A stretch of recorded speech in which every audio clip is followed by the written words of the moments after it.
Hi, I'm Brett Weiss, and I am the founder of the Bernard and Elsie Weiss Dago Scholarship Fund. Bernard and Elsie were my parents. I am a social studies teacher at Bartlett High School. I returned to teaching several years ago after being in the business world, and I teach things like AP Economics and International Relations. The Dago Scholarship Fund supports children from the village of Dago, Kenya, most of whom would never have an opportunity to go to high school. Only about 20% of the children in Kenya do. And right now we are supporting 11 children at various levels of high school, which will transform their life. My first visit to Kenya was in 2009, where I learned a lot about the people and the culture and the history. And one of the things I learned is how only about half the kids even make it to 7th or 8th grade. And then the government doesn't pay for high school, so families have to pay on their own, and most of the families can't do that. So that's why only about 20% of the kids get to go, and the ones who get to go are sponsored. So after doing a number of things to help out the people in Dago, we in 2011, we started the Scholarship Fund to help kids get to high school. When I first went to Dago, I've done all this through a wonderful group called Village Volunteers out of Seattle, Washington, founded and headed by a wonderful lady named Shayna Green. And I just literally said, I want to go to Africa. And she works with a number of villages around Africa. And she said, where do you want to go? I said, I don't know, just send me somewhere. I mean, and sadly, there's thousands and thousands of villages around the world just like Dago. So Shayna happened to just pick Dago, and that's really why I went there. It could have been many other villages. The education problem there, the primary schools are basically just mud huts. Quite often they have little to no paper, pens, chalk, things like that. There's no electricity. It's very minimal in terms of the supplies that they have. A little kind of a side story is my first day in the classroom in Kenya in 2009. I was in the back of a classroom and kids were taking notes, and a young man, I could see his pen ran out of ink and he literally was in tears. And I always keep a bunch of pens on me, so I literally just walked up to him and gave him a pen. And so he could write. So he wrote the rest of the period. At the end of the period, he came up to me and he wanted to give me back the pen. And I said, no, that's okay. You can keep it. You would have thought I gave him $1 billion. What I learned later is he was probably thinking, I may never get another pen. Where am I going to get a pen? So giving him a pen meant the whole world to him. AIDS is also a major problem in this part of the world. Very few children have both parents alive. Most either have one parent or no parent. They live with aunt or an uncle or a cousin or something like that. Many of them have no place to live, which is really, really tough. So they're already growing up very poor. A village like Dago, the average family income is less than $500 a year. And when you mix into that the AIDS problem, it just makes the challenges a whole lot worse there. There is also tremendous gender inequality. It's a very male-dominated society. Many of the adults will say girls don't need to go to school. They just need to stay home and help mom and grandma take care of the home. So girls tend to stay home a lot. They fall behind in their school. When girls get their period, they tend to have to stay home and they miss a lot of school. So academically, the girls fall farther behind. That's why when you're in a first grade class, the boys and girls are even in numbers. By the time you get to 7th or 8th grade, about 80 to 90% of the class is boys because most of the girls have quit. When I'm in Kenya, a lot of what they'll have me do is visit homes to stress the importance of all children getting an education, and especially even girls getting an education. So there's a variety of challenges there in terms of these children getting an education. The way we choose the scholars, in 8th grade in Kenya, there's a test called the KCPE, the Kenyan Certificate of Primary Education. It's the big test in Kenya. Every 8th grade student takes that exam.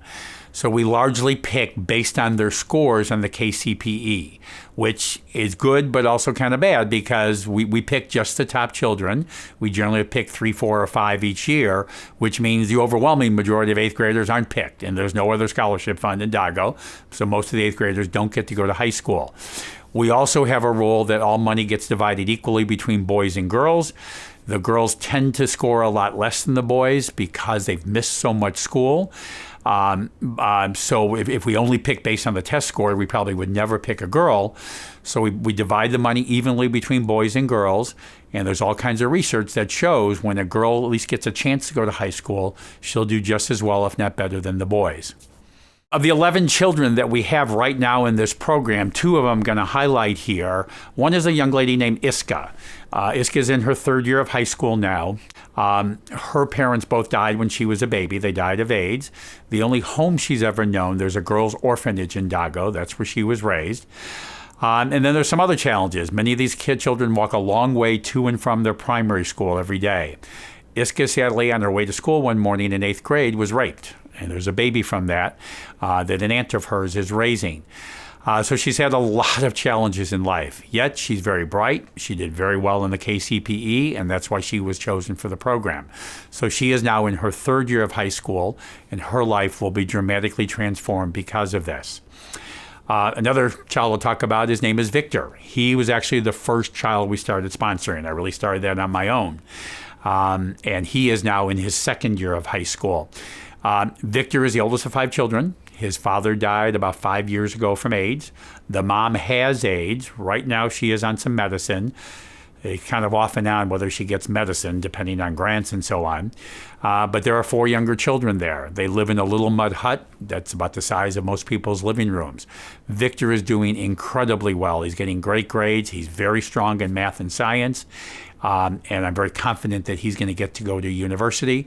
And once again, we are totally transforming his life and his family's life. Lots of people talk about making the world a better place, and that can be an overwhelming task. There's so many challenges, so many problems in the world. I mean, about half the children in the world live like children in Dago, so it can be overwhelming. The reality, from at least my perspective, is the way we change the world is one person at a time. And that's what we're trying to do with the Dago Fund. You know, we're up to 11 children now. We started with 1. We're up to 11. In January, based on how much money we raise this year, we'll add more children. One by one, we are transforming their lives. Their life will be totally different. They will in turn transform the lives of the people who live in the village of Dago. It will help transform the whole country of Kenya. So little by little, this is the way we make the world a better place. All of the money that we take in goes directly to the students to pay for their high school education. There's nobody making any salaries or money or anything like that. It all goes directly to the students. To go to high school there, all the high schools are boarding schools. It's roughly, for 4 years of school, roughly about $3,000. So you think about that. That's $3,000 for 4 years. That's room and board. That's all their books, tuition, fees, uniforms, everything they need. And they're in school pretty much all year. They go to school basically all year from January through December. They have 2 short breaks actually. So $3,000, all the money goes to cover those fees. And when we commit to a student, it means we have enough money in the bank to cover all 4 years of their education. All right, in order to help, to donate money, Village Volunteers, their website is villagevolunteers.org, O-R-G. If you go to the website, you go to the donations page. On the donations page, there's a drop-down menu. One of the choices there is the Weiss Dago Scholarship Fund. You pick that one. You can donate any amount of money that you want. From a small amount to a large amount. You can pay for it on credit card or through PayPal. They also tell you if you want to mail in a check, you can do that. And then every penny of what you send in will go to help these children in Dago. I'd love to raise a lot more money. The more money I raise, the more kids from Dago get to go to high school. I love to be able to tell the 8th grade class this year that they're all going to get to go to high school. There's about 35 of them there. I'll send as many to high school as I can get money for. It's the only scholarship fund there, so they're dependent on what we do with the scholarship fund.